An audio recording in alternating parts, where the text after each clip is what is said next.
You might be, and should be, wondering to yourself, if Legend of Korra is so bad, why do so many people think it's so good? A perfectly legitimate question. The number one answer to this, I think, is that I'm surrounded by idiots. Well, let's break this down into something more digestible. There are no two words in the English language more harmful than good job. One of the more frequent rationalizations I see thrown around is, well, it wasn't perfect, but it wasn't that bad either. And you know what? They're right. It was much, much worse. Where's the impetus to be better, to strive for more, and to push for higher standards if you're still gonna get a, hey, you didn't do your worst, and a pat on the back? We live in an era of mediocrity. Participation is artificially valued over merit. All Legend of Korra did was show up. It didn't do anything that it should have, it didn't tell a good story, didn't develop good characters, and didn't add anything of value to the Avatar universe. It was just there. And that in and of itself is enough to merit praise today. What absolute garbage. Another rationalization is that Legend of Korra is touted as more mature, darker, and edgier than Avatar, and therefore it's aimed at an older audience who would, of course, be a heck of a lot smarter than a bunch of little kids. Now, if there's one thing that I adore about this logic, it's that nobody can excuse Legend of Korra with the whole, but it's a children's story, so it's allowed to be shitty routine. No, this time it's shit without your shitty excuses. This logic, of course, doesn't hold up, as Legend of Korra was not tonally darker or more mature than Avatar. Nothing even comes close to Aang losing his people and culture to genocide, the world ravaged by 100 years of war, Katara and Sokka nearly orphaned by said war, Jet attempting to drown a village to release it from Fire Nation captivity, Zuko's fall from grace, Ba Sing Se's Orwellian dystopia.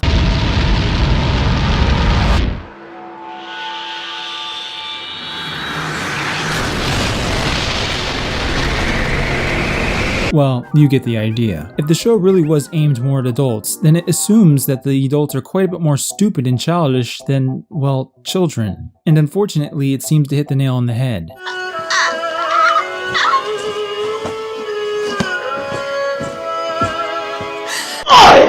Because the main character is a strong woman of color. This is an opinion of the feeble-minded and insecure. The show's execution, or even how Korra conducted herself, never mattered to these people. Her sex and skin color were all that they needed to know her worth.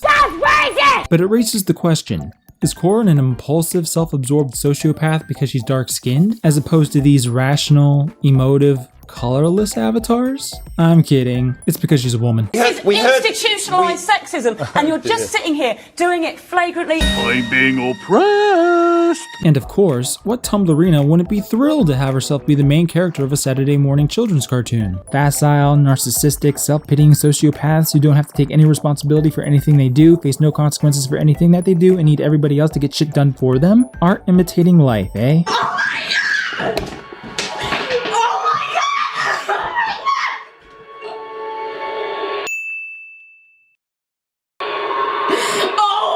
my God! Take a good long look, everyone. This is our current generation of kids' strong female protagonist. This is what adults several times their age think is a leading representation of what women should be. No, not just that, of what heroes should be. These are the values instilled in these small children and heralded as all that is right and good by the omniscient adults that make up their world. Is it any wonder the world's going up in flames?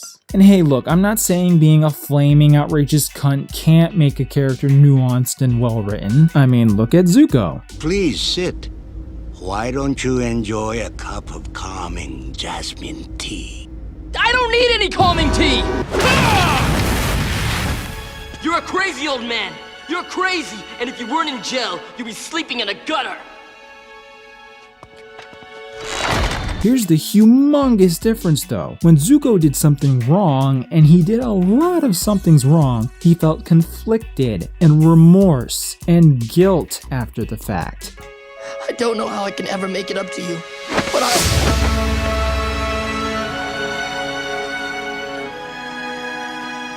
How can you forgive me so easily? I thought you would be furious with me. I was never angry with you. I was sad because I was afraid you lost your way. Don't lose your way. You're mine. even though he was brought up since childhood to be a Nazi. Korra was brought up in a stable home with stable parents, and everything is just fucking handed to her. And so somehow this enables her to act like a raging cunt who puts down everybody around her without even a hint of self-reflection. Gotta blame somebody, otherwise it's all my fault. Fuck that. Does it get any more Tumblrina than that, folks?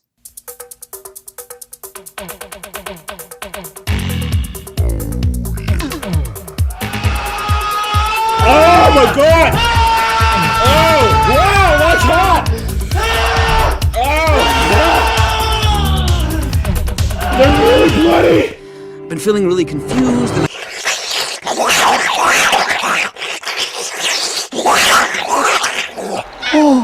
Why then? Why did Legend of Korra go so wrong? Unnecessary sequels are unnecessary. Ask yourself, was Legend of Korra necessary to tell the story of Avatar?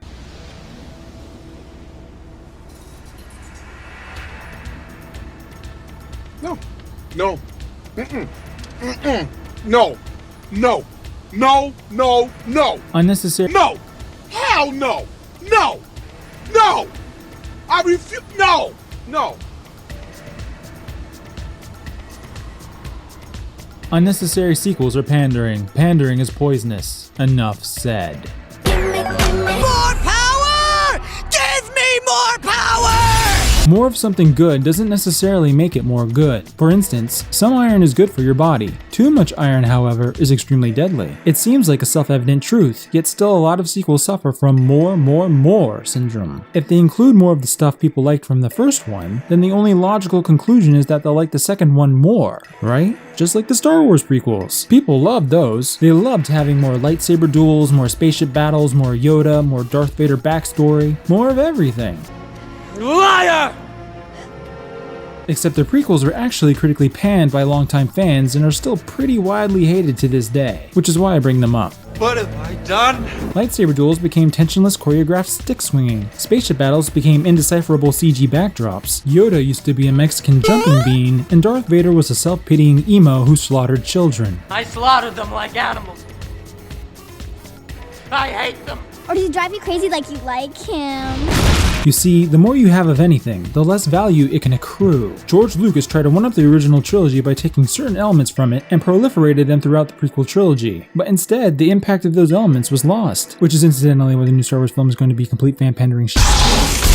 Reich attempted to do the same in their sequel to Avatar to similarly disastrous effect. If every firebender and their grandmother can now bend lightning, what was the point of having only the world's strongest and most skilled firebenders possess that ability in Avatar? If most of Republic City's police force can metal bend, it's not really a special skill adapted to Toph's blindness anymore, now is it? If bloodbending can make waterbenders into gods, then of course Hama and Katara's bloodbending is pleb tier by comparison. If Korra can bend 3 of the elements as a toddler, the Avatar's journey to master the elements later in life is a huge waste of time. The Avatar as a concept is a huge waste of time. Reich cheapened the elements from Avatar, literally, in hopes of boosting Legend of Korra. But again, that's not how this works. That's not how any of this works. They lowered the value of the Avatar universe as a whole, and Korra rode what scraps of coattails were left behind. Cause you frickin' fricks just can't ever be quenched. It'll quench you.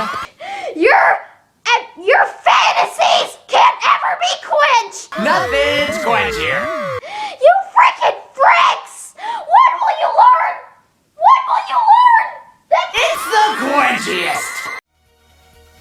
Stupid sexy Flanders. One of my favorite episodes of Avatar would have to be the deliciously meta The Ember Island Players, where the gang go to see a Fire Nation play about themselves. This is the kind of wacky, time-wasting nonsense I've been missing. It's really the Avatar writers poking fun at themselves with an abridged version of the show's events, while simultaneously having the characters take umbrage at its shallowness, inaccurate portrayals, and a number of truths that hit too close to home. All in all, it's a charmingly self-aware parody of itself, but what I want to focus on is a specific trope that TV Tropes calls flanderization. It is the act of taking a single, often minor action or trait of a character within a work and exaggerating it more and more over time until it completely consumes the character. For the Ember Island Players episode, the writers took only 1 or 2 attributes from each character and made those attributes into their onstage characters. Aang is played by a chick who acts the part of an incurable prankster. Katara is made into the stereotypical bodacious heroine, and her tendencies toward optimism and idealism are marked up to 11. Sokka is a complete buffoon, lacking any competence whatsoever. Ha!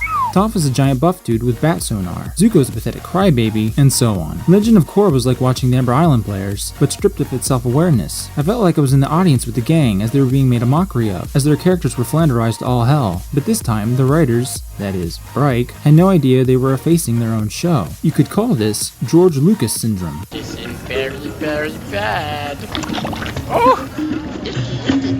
For example, Korra is obviously a misguided repeat of Katara's character. Rather, this was Bryke's attempt to fill the strong female character slot they thought they had discovered. Across various interviews, Bryke expressed clear surprise at the success Katara's character had in focus groups amongst both boys and girls, and correctly surmised that it was because of her kick-assery and strength. However, they screwed the pooch when they probably assumed her strength equated to her being an independent female, because Katara was anything but independent. In fact, none of the protagonists were independent, being that one of the show's essential themes was the importance of family and trust. Only ever the antagonists were shown to operate on their own, and it never worked out for them. Katara wasn't a successful character because she was independent of Aang, her brother, or her friends. She was a successful character because Aang, her brother, and her friends needed her just as much as she needed them. For instance, in the Avatar episode The Desert, the gang is stranded in the desert after losing Appa to bandits. Aang shifts from rage to emotional deadness as he handles the loss of his companion. Sokka is incapacitated by cactus juice, and Toph can't really rely on her seismic radar to see. They're all effectively out for the proverbial count in the worst possible scenario. It falls to Katara to hold the group together and to get them out of the desert alive, and she admirably stands up to the challenge. One of my favorite shots from the episode has to be of her pulling her companions after her, a look of resolute determination on her face that says all you need to know about her character. If and when her friends are in trouble, she will stop at nothing to keep them safe. Her backstory only reaffirms her character. She was forced, at a young age, to assume the position of village mother because the entire framework of her society had been compromised when all of the men, including her father, left to fight in the war, a war that she also lost her mother to. Consequently, her maternal instincts are finely tuned, but she's also controlling, stubborn, and oftentimes desperate to shove her ideals into others at their expense. The show understood all of this. It called her out on it constantly. Okay. You both need to calm down. Both? I'm completely calm! I can see that. What made her awesome was that she was always there when Aang, her brother, and her friends really needed her, and she was a kick-ass waterbender to boot. She was overwhelming at times, to the point of annoyance, but the good she tried to do always outshone the bad. I can't believe you lied to everyone so you could help these people. I'm sorry, I know I shouldn't have. No, I think it's great. Would Korra have done the same as Katara in that desert? Well,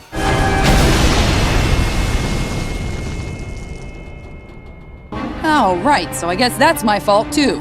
Bitch! she would be complaining to anybody within earshot about her misfortune, telling them to get her out of there, and how dare they fuck up the situation so badly. Bryke utterly neglected what made Katara's character so good, and the results speak for themselves. How do you write women so well? I think of a man, and I take away reason and accountability. Now, Bolin is, without a doubt, a Sokka substitute, if Sokka really were an incompetent buffoon. He was the dispensable comic relief side of Sokka, foregoing everything that made Sokka one of the show's ultimate badasses. Sokka, much like his sister, was also forced to assume the role of village caretaker, only he had to replace his father as well as all of the men who left the village. Almost everything he does in the first 2 episodes has an undercurrent of his bumbling attempts to be a good leader to his people, from trying to prep the village kids for war, I gotta pee! to fussing over his piddly defensive wall and watchtower, to banishing Aang for endangering the tribe, and then single-handedly trying to take out the Fire Nation forces with some war paint, a club, and a boomerang. What a fucking G. And remember, Sokka's awesome because he too is driven by his imperfections. He's controlling, especially when his leadership is called into question. You're the leader? But your voice still cracks. I'm the oldest and I'm a warrior, so I'm the leader. And stubborn about what he believes to be the natural order of things. Can your science explain why it rains? Yes! Yes, it can! He's insecure of himself and his ability to protect his loved ones, and scared that he doesn't have what it takes to be the leader his father was. Yet in spite of all of that, rather, because of all that, he proves his mettle time and time again. He is definitely the guy with a plan. And despite Aang being the main character, he's the main guy driving the show. He maps out all 3 seasons' journeys and acts as the gang's compass, actively hunts down information on the Fire Nation, and discovers the Firebender's fatal weakness, the solar eclipse. Then he overthrows an Orwellian shadow government in the world's most secure Earth Kingdom city, leads the initial invasion against the Fire Nation, and ultimately thwarts Firelord Ozai's plan to burn away the Earth Kingdom by taking out the air fleet. And being a non-bender, a lot of this is just him using his brain. Hell, I'm legitimately convinced he's a freaking genius. He basically helps to invent the world's first air balloons and submarines. He puzzles out how to destroy a sudden giant machine drill. He makes a badass sword out of a meteorite. And this is really only scratching the surface of how much awesome this 15-year-old kid pulls off over the course of the show.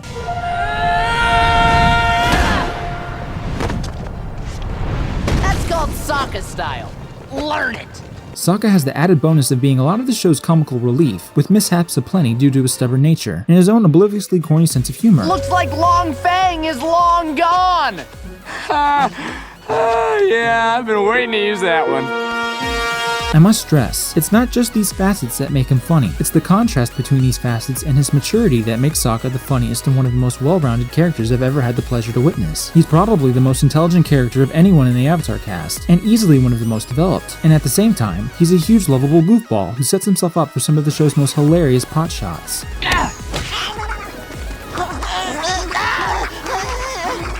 Plus, he's a damn smooth player. That's right, I'm Sokka. It's pronounced with an aka. Young ladies, I rocked ya. Bolin, on the other hand, is the comic relief character because he is, well, stupid, and generally in the way of everybody else. He has almost no personality or character beyond that, aside from his denseness. His backstory can be summed up with, he had a hard life, yet he acts remarkably carefree. He is never particularly helpful to anybody, and his only standout moments are of him acting borderline retarded. At points, I wondered if Bryke was hinting at that he had some sort of mental disability.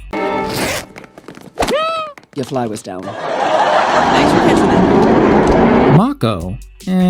Mako may very well have been a Bryke original, and it shows. Initially, the only thing Mako seems to really want is to keep his brother safe, and that's admirable of him. But later, he's just a stand-in for a confusing love triangle, pitted against his brother, the one person you think he wouldn't want to hurt. Mako doesn't appear to have a single decisive bone in his body. Despite being at the forefront of almost everything, he's just kind of there to shuffle the plot along. But he's also a cheating son of a bitch, which is why you'll find a lot of the internet denouncing his character, or lack thereof. But I can't say that I really blame Mako for all his iniquities. It's not like he ever had a choice in the matter. He had to be hit with a bike before he hooked up with Sunny, and Korra had to force herself on him before he hurt Bolin. He's just dragged through the mud as Bryke's sad, pathetic guinea pig.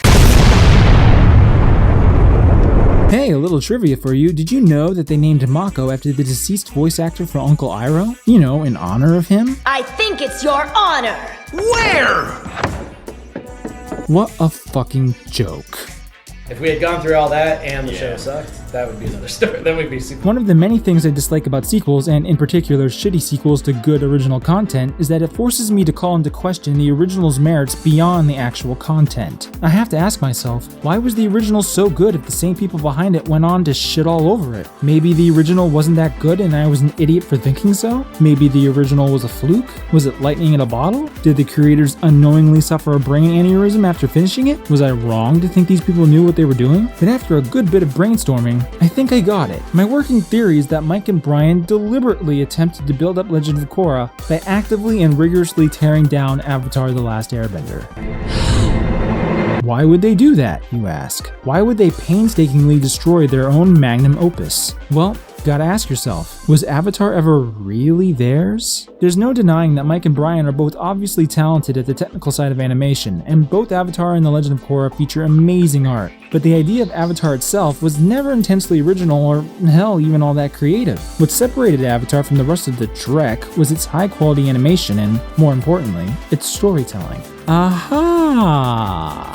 Yeah, Avatar's story may have been originally envisioned by Mike and Brian, but the man behind it, the heart of Avatar: The Last Airbender, was Aaron Ehasz. And after listening to old commentary tracks for episodes of Avatar, it's plain as day. The man knows the ins and outs of the narrative. What's happening right here is something that I love about Avatar, which is that this necklace that we've known about for so long, and that sort of had its own kind of mini plot where it got lost and Zuko had it, now we're finding out kind of this deeper history behind it. And like, there are so many things in this show that start off seemingly so innocently that pay off with such depth. The man is even responsible for the personality of Uncle Iroh. Can you imagine Avatar without motherfucking Uncle Iroh, the show's other ultimate badass? I think that Aaron's absence in The Legend of Korra was a huge blow. In fact, the lack of a writing staff for the first season was a painfully bad mistake that Mike and Brian apparently recognized. Though the inclusion of one later on didn't help much, and it didn't stop them from writing in some ridiculously stupid shit. I believe I can fly.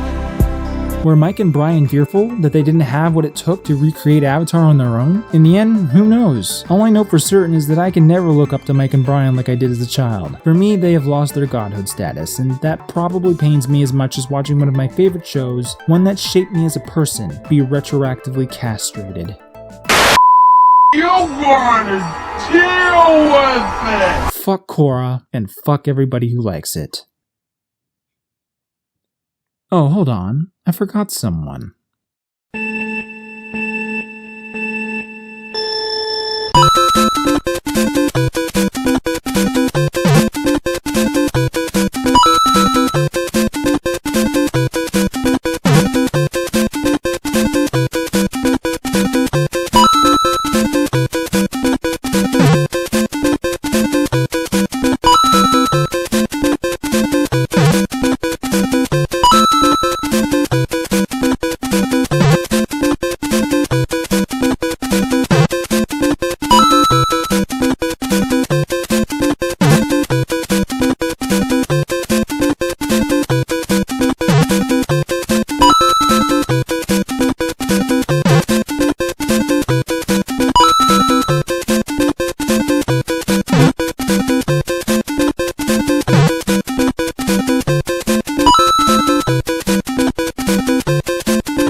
I'm sorry, Korrasami fans. Your ship was a lie.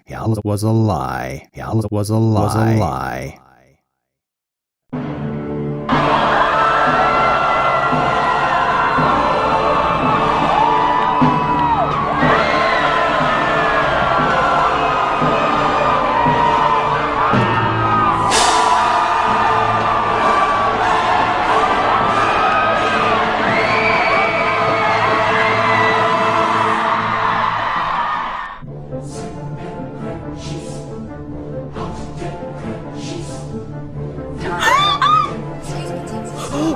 They're actually doing this?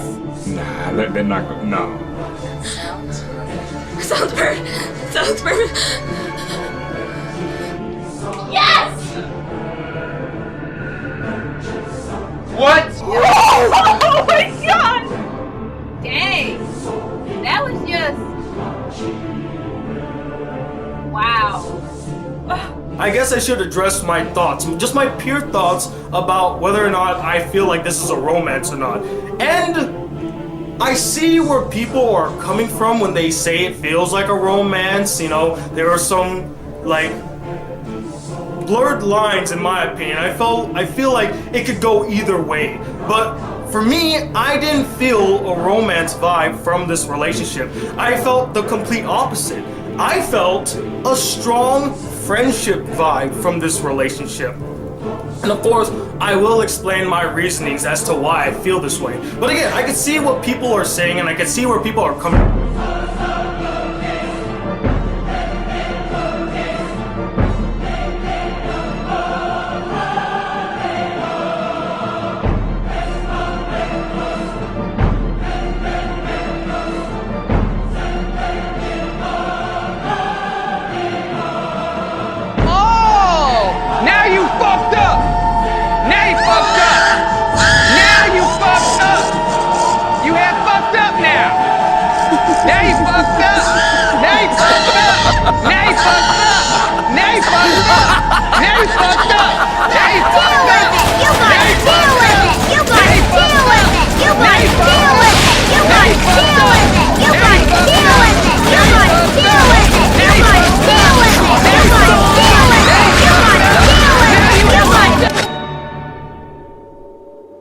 Yep, we're dead.